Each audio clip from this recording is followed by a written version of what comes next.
პარის სენ-ჟერმენში ჯან-ლუიჯი დონარუმას თაობაზე გადაწყვეტილება მიიღეს.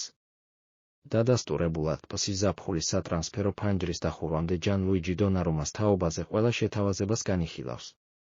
უფროსობამ იტალიელ მეკარეს უკვე განუცხადა, რომ ისინი არ აპირებენ ფეხბურთელის მოთხოვნების დაკმაყოფილებას, რასაც ლუის ენრიკეს გადაწყვეტილებაც ემატება. მომდევნო სეზონში გუნდის პირველი ნომერი პარიზული კლუბის ახალწეული ლუკას შევალიე იქნება. დიახ, პარის სენ-ჟერმენში საკმაოდ მოულოდნელი გადაწყვეტილება მიიღეს, თუმცა ამ ყველაფერს თავისი ახსნა აქვს. როგორც მოგეხსენებათ, პსს და ჯან-ლუიჯი დონარუმა ახალ კონტრაქტზე 1 წელზე მეტია, რაც მუშაობენ, თუმცა მხარეები შეთანხმებას ამ დრომდე ვერ ახერხებენ.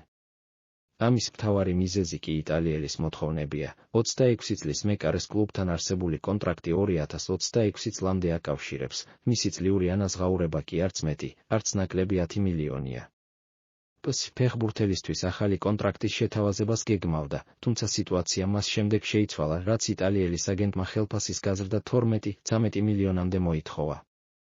დონარუმას აგენტის მოთხოვნების გამო, კლუბმა ახალი მეკარის დამატება გადაწყვიტა, არჩევანი კი ლილის 23 წლის კარის დარაჯზე ლუკას შევალიეზე შეჩერდა. ახალგაზრდა ფრანგმა ახალ კლუბში სამედიცინო შემოწმება უკვე გაიარა და გუნდთან ერთად მომდევნო სეზონისთვის მზადებას შეუდგა. რაც შეეხება ჯან-ლუიჯი დონარუმას кейსს, პარიზელებს ფეხბურთელის გაყიდვა 1 სექტემბრამდე სურთ, რადგან მათ გეგმებში იტალიელის მომავალ წელს უფასოდ დაკარგვა არ შედის.